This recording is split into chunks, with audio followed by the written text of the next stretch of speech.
안녕하십니까. 대변인 신선종입니다. 했지만 이 자리에서는 좀 더 허심탄회하게 시정에 대한 말씀을 나누는 자리가 되길 바랍니다. 참. 네, 여러분 반갑습니다. 새해를 맞아서 우리 출입 기자분들과 이렇게 심도 있는 새해 시정에 대해서 대화를 나눌 수 있게 돼서 정말 기쁘게 생각합니다.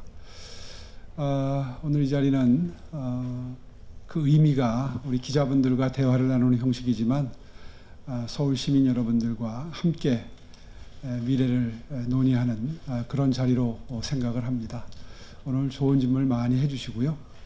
간단히 모두 말씀드리면 지난 연말에 계엄 정국 이후에 많은 소상공인 여러분들이 어려움을 호소하셨습니다. 그래서 각 산업 영역별로 고충을 듣는 시간들을 마련했었고 그 결과 여러 가지 상업활동, 사업활동을 옥죄고 있는 크고 작은 규제들을 풀어드리는 게 가장 큰 도움을 드리는 것이다. 이런 결론을 내리고 지금 규제 혁파에 온 힘을 기울이고 있습니다. 앞으로도 좋은 의견 많이 주시고 시민 여러분들 참여해 주시면 4월 초까지는 의견을 계속 받는 만큼 여러분 일상을 불편하게 만들어드리고 사업활동을 위축시킬 수도 있는 여러 가지 규제를 최대한 빠른 속도로 획기적으로 풀어가도록 하겠습니다. 또 하나는 이 탄핵 정국 속에 어떤 것이 이 근본적인 해결 방안이냐에 대한 사회적인 논의가 지금 지속되고 있습니다. 모아지고 있기로는 아마 권력구조 개편을 중심으로 한 개헌이 그 근본적인 해결책이 아닌가 하는 의견들이 많습니다. 내각은 의회를 해산할 수 있는 권리, 또 의회는 내각 불신임권, 이렇게 상호 내각과 의회가 견제할 수 있는 그런 권한들이 헌법상에 있었다면 아마 다수 의석을 바탕으로 한 야당의 과도한 의회 폭거도 없었을 것이고 또 그에 대응하기 위해서 발상이 되었던 이 계엄이라는 무리스러운 조치도 아마 자제될 수 있었지 않을까 하는 관점에서 권력구조 개편을 중심으로 한 개헌 논의도 올해는 큰 화두라고 하지 않을 수 없습니다. 특히나 지방에 과감하게 권한을 넘기는 이 지방과의 동행이라고 저는 이름을 붙이는데요. 그런 그 지방 분권을 강화하는 아주 획기적인 그런 내용을 이 헌법안에 담아서 대한민국 경제가 퀀텀 점프를 이루고 그리고 번영의 기초를 마련할 수 있는 그런 개헌 논의도 올 상반기 중에 계획하고 있습니다.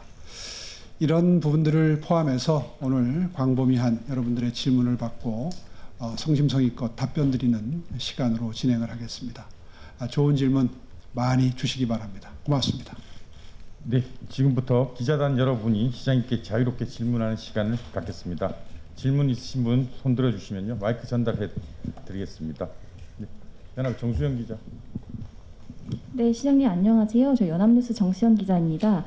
시장님께서 지난주에 페이스북에 그 이재명에게만 좋은 나라라면은 이걸 막기 위해 국민과 함께 싸우지 않을 수 없다라고 쓰셨는데 저는 언뜻 출마를 시사하는 듯한 문장으로도 읽혔습니다.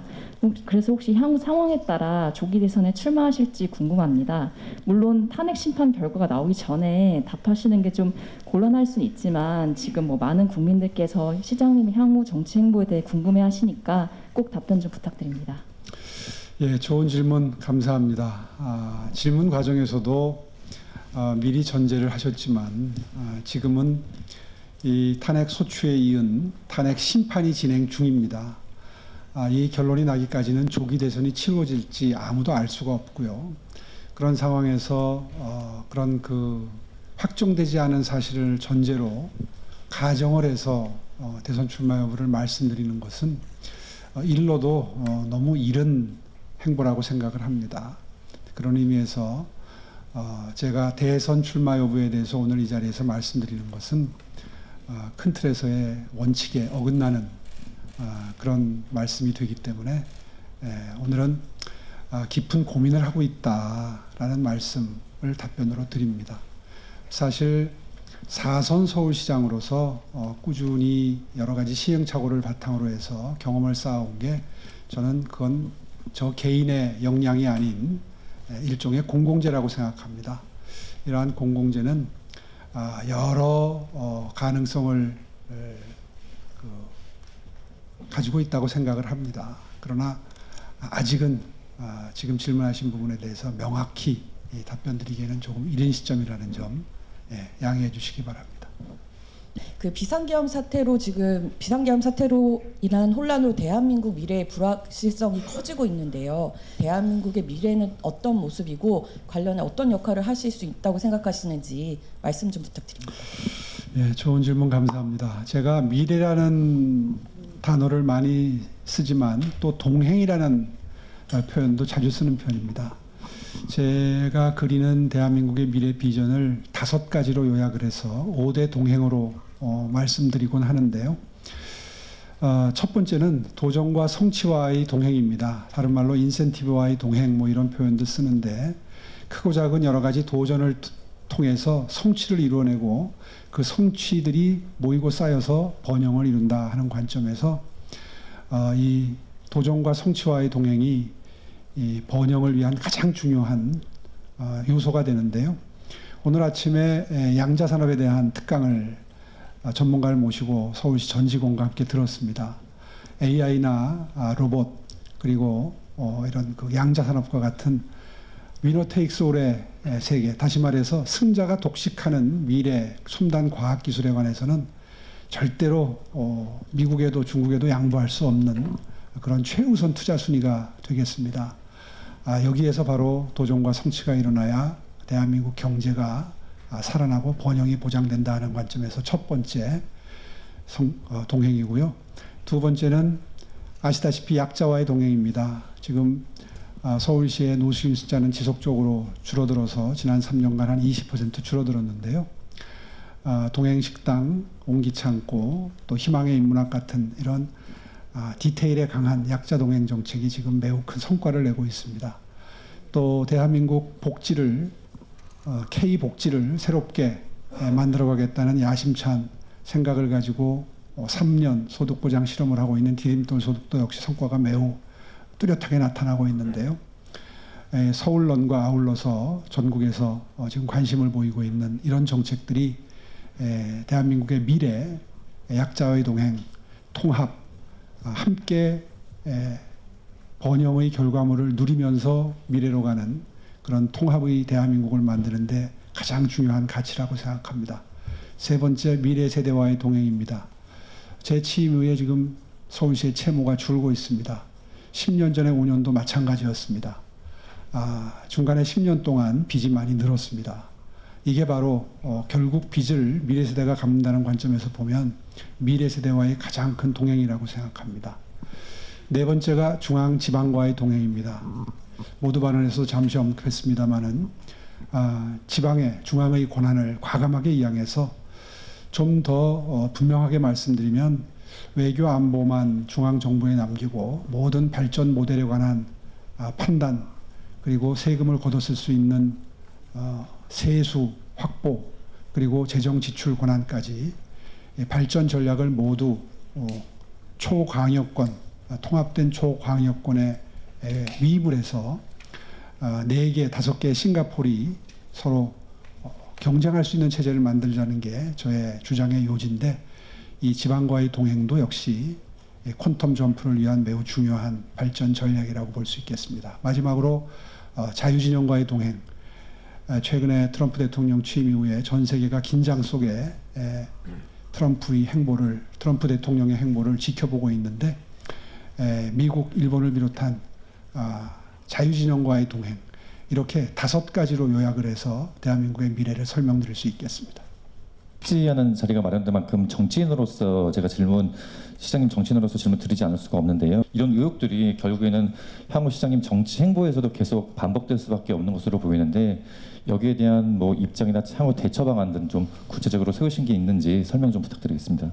네, 한 달포 전쯤에 그 황금폰이라는 게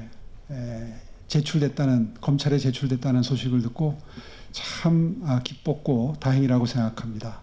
뭐 그 안에 모든 그동안에 명태균 씨가 안에 이루어졌을 수도 있는 일들에 대한 대화가 존재한다고 하니까 아마 조속한 수사가 가능해졌습니다. 이번 기회에 공개적으로 검찰에 촉구하겠습니다.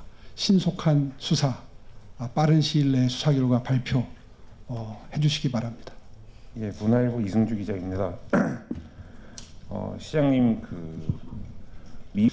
예, 저희가 구사하고 있는 87가지의 탄생 응원 프로젝트, 다시 말해서 저출생 대책 중에서 주거 부문에서 아주 큰 정책 효과를 보고 있는 그런 백미죠. 탄생 응원 정책 중에 가장 중요한 정책이라고 저희는 판단을 하고 있는데요. 그래서 많은 투자를 결심했습니다. 아시다시피 장기 전세주택 중에 절반을 미리 내 집이라는 형태로 신혼부부들에게 출생을 권유할 수 있는 형태로 운영이 되기 시작했는데요. 이 미리 내 집은 많은 호수를 공급하는 게 관건이라고 생각합니다. 그래서 관계 부서를 주택정책실을 최대한 독려해서 연간 4,000호 정도 신혼부부에게 공급될 수 있는 주택을 준비를 했는데요. 이 물량은 새로 결혼하는 연간 한 4만 쌍 정도의 그 10분의 1 정도에 해당하는 수치입니다. 이걸 한 5분의 1까지만 수용할 수 있어도 참 좋겠다라는 판단을 해서 최근에 주택정책실에서 심도 있게 검토하는 게 매입 임대주택을 활용하는 겁니다. 아시다시피 다가구 다세대 주택을 한 절반 정도만 덜어내서 매입 임대주택 통째로 매입하는 거죠. 그렇게 매입해서 아파트에 공급하는 미리 내 집을 매입 임대주택에 공급을 하는데요. 아파트에 비해서 조금은 선호도가 떨어질 겁니다. 거기에 대한 보완책으로 일단 물량 때문에 매입 임대주택에 입주하게 되면 입주해서 아이를 낳게 되면 우선순위로 미리 내 집에 입주할 수 있는 권한을 줌으로써 이 다세대 다가구 주택 역시 미리 내 집으로서의 기능을 극대화할 수 있도록 하는 설계를 지금 하고 있습니다. 이렇게만 할 수 있다 그러면 뭐 상당 부분 주거 때문에 결혼을 망설이는 일은 최소화할 수 있을 것이다 하는 기대를 하고 있습니다. 예, 다음 질문하실 분 계십니까? 저 뒤쪽에 계시는 채널A 김설혜 기자님. 네, 안녕하세요. 채널A 김설혜 기자입니다. 최근 SNS에 이재명 대표를 청산 대상이라고 언급을 하고 또 카톡 검열 논란에 대해서도 강도 높은 비판을 하셨습니다. 비상계엄 그리고 탄핵 정국이 이어지는 상황에서 이재명 대표를 중심으로 한 이 더불어민주당의 가장 큰 문제점이 무엇이라고 생각하는지 답변 듣고 싶습니다. 예, 이미 제가 말씀드리지 않아도 국민 여러분들께서 이재명 대표의 민주당의 문제점을 아주 정확하게 알고 계시는 것 같습니다. 각종 여론조사의 지지율로 이미 반영이 돼서 나타나고 있는데요. 저는 두세 가지로 그 원인을 나눠볼 수 있다고 생각합니다. 첫째는 결정적인 것은 한덕수 권한대행의 탄핵 소추였습니다.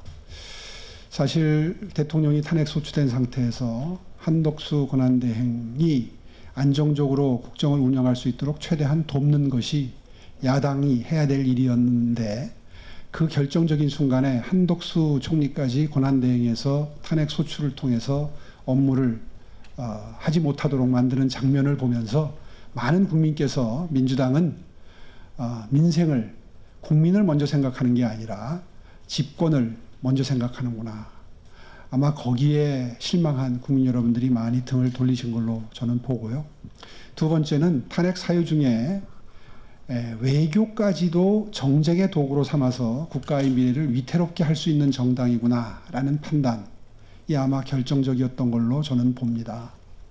탄핵 사유 중에 미국, 일본과의 관계를 회복한 것이 잘못된 국정 운영이었고 탄핵 사유까지 된다라고 명시한 부분을 보면서 많은 국민들께서 지금 트럼프 신정부가 미국에서 출범하는 즈음에 모든 나라들이 긴장을 놓지 않고 트럼프 행정부의 행보에 대해서 예의주시하고 있는 이때 그런 그 문구가 탄핵 사유에 들어간 걸 보면서 이재명 대표가 집권하게 되면 한미 관계가 매우 위태로워질 수 있겠구나 하는 위기감을 느끼지 않을 수 없었다고 생각합니다.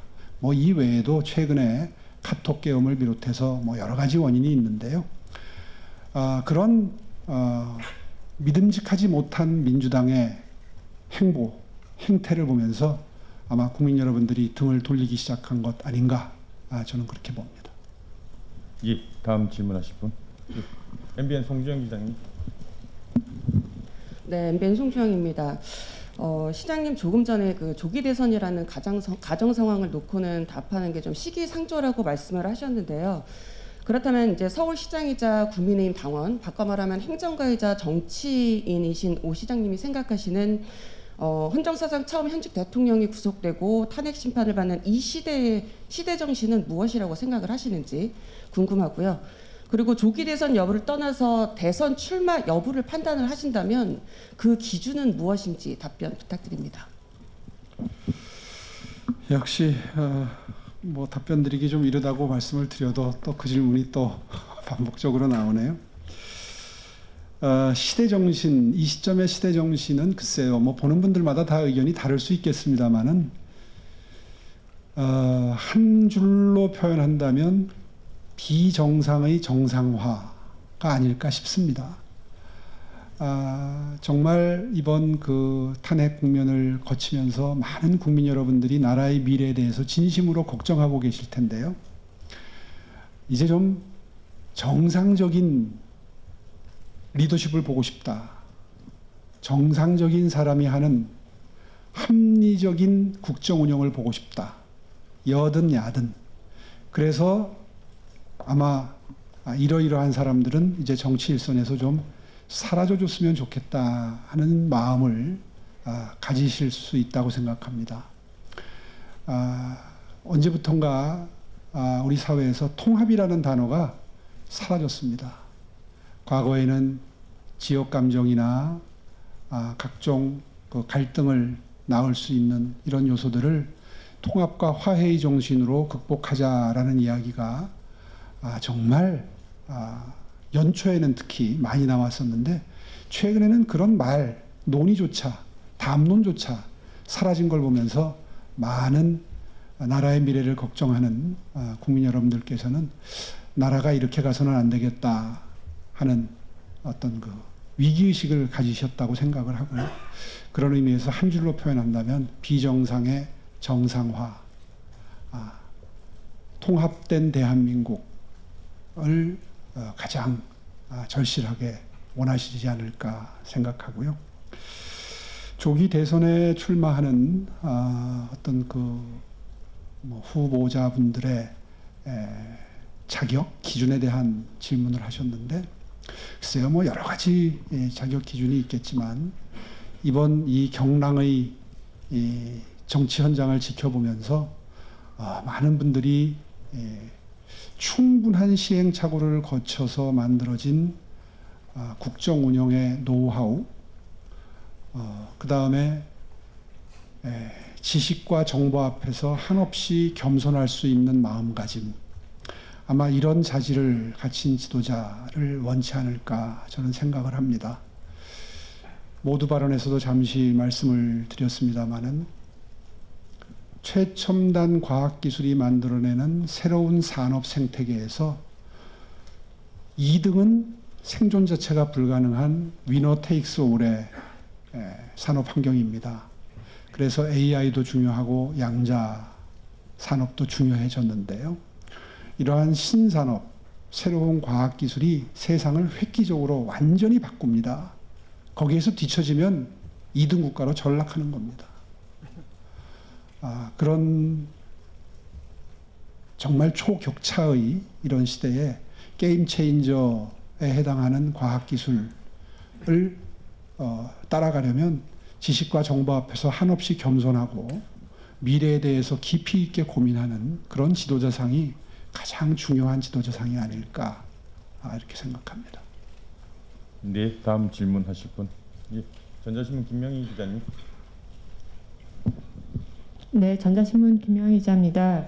앞서 오늘 오 시장님께서 조차도 아침에 강연을 보시면서 하셨던 과학기술, 첨단기술 분야는 미국과 중국에도 내줄 수 없다라고 하셨다라는 말씀이 굉장히 인상적인데요. 서울시는 작년에도 인공지능 행정계획이라든 이런 것들을 지자체 최초로 하셨고, 현재 대시민 서비스나 경제 활성화 행정에도 AI를 적용하고 있지만 여전히 부족하다라는 좀 생각을 지울 수 없어서 시장님께서 어떻게 AI를 비롯한 이런 첨단 산업을 지원하실지에 대한 생각을 좀 듣고 싶습니다. 정부가 해야 될 일이 있고 서울시가 해야 될 일이 있는데요. 서울시는 주로 그런 산업 영역이 획기적으로 발전할 수 있는 공간을 제공하는 데 굉장히 심혈을 기울이고 있습니다. 아시는 것처럼 양재 AI, 수소 로봇, 오늘 아침에 양자에 대한 특강을 해주신 키스트 원장님과는 양자 클러스터를 양재 쪽에 한번 만들어보자 하는 논의를 강연 후에 나눴는데요. 이렇게 공간을 제공함으로써 클러스터를 만드는 게 산업 간의 시너지 효과를 내는데 굉장히 주요한 전략일 수 있다고 생각합니다. 두 번째는 인재 양성입니다. 결국 최고급 과학기술을 산업과 연결시킬 수 있는 연구 인력이 최대한 확보가 돼야 되는데 그것은 역시 대학이 그 산실입니다. 그래서 대학을 혁신 클러스터로서 인재를 충분히 공급할 수 있는 인재의 양성소로 만들기 위해서 최첨단 학과를 만든다 그러면 서울시는 어떤 인허가도 까다롭게 굴지 않겠다. 용적률 인센티브까지 드리겠다. 건폐율 이런 거 신경 쓰지 않고 학교에 초고층 건물을 지어도 상관없다. 과거처럼 무슨 층수 제한을 하고 이런 한가한 소리 할 때가 아니다. 다급하다. 이거를 이미 발표를 해서 실행을 하고 지금 9개 대학에서 신축을 계획하고 뛰고 있습니다.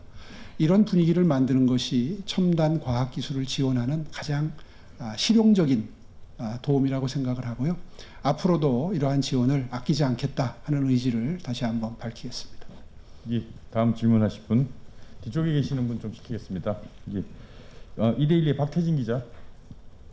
네, 안녕하십니까. 저 이데일리 박태진입니다. 예, 저는 시장님의 대표 정책, 이른바 오셈표 정책에 대해서 여쭤보겠습니다.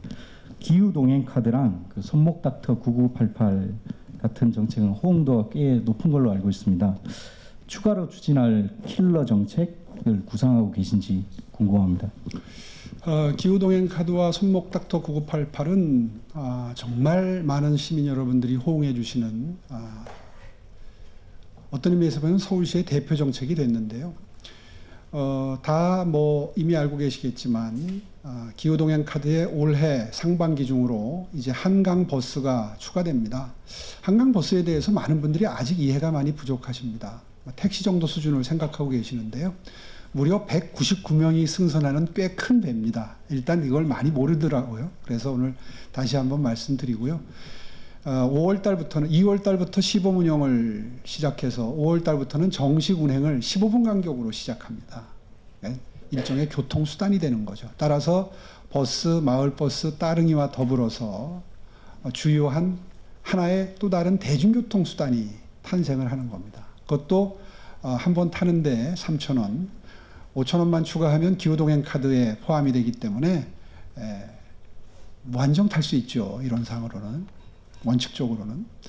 이것이 아마 올해 서울 시민들의 인식체계를, 한강에 대한, 교통수단에 대한 인식체계 자체가 바뀌는 아주 결정적인 변곡점이 될 거라고 생각을 하고요.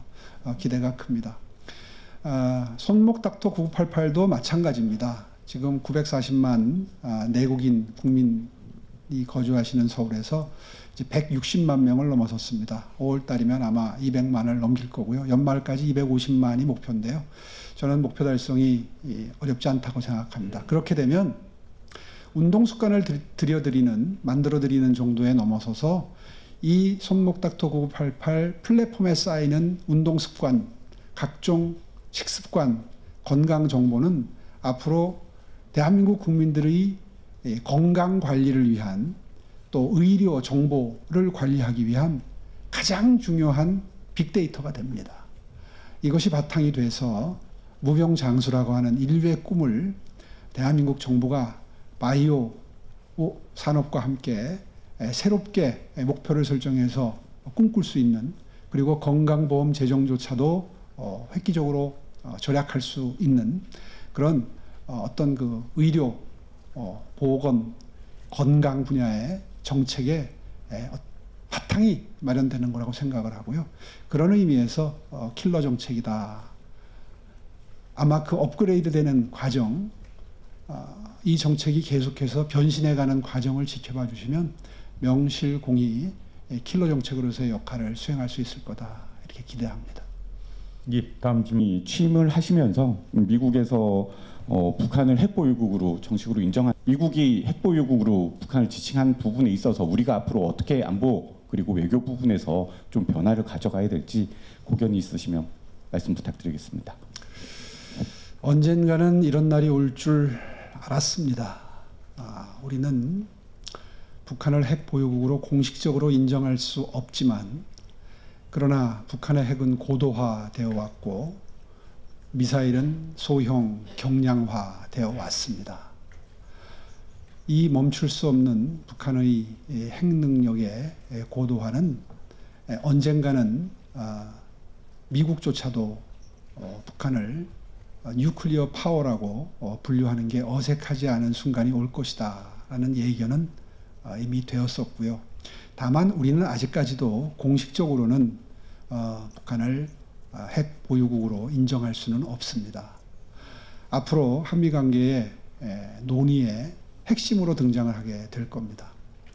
며칠 전에 헤그세스 국방부 장관 지명자가 뉴클리어 파워라는 표현을 썼을 때만 하더라도 저것이 어떤 깊이 있는 연구 끝에 나온 자락을 까는 표현인지, 무엇인가를 암시하는 표현인지, 아니면은 미처 연구가 부족한 상태에서 갑작스럽게 답변하면서 나온 어떤 돌출 발언인지에 대해서 해석의 여지가 있었습니다.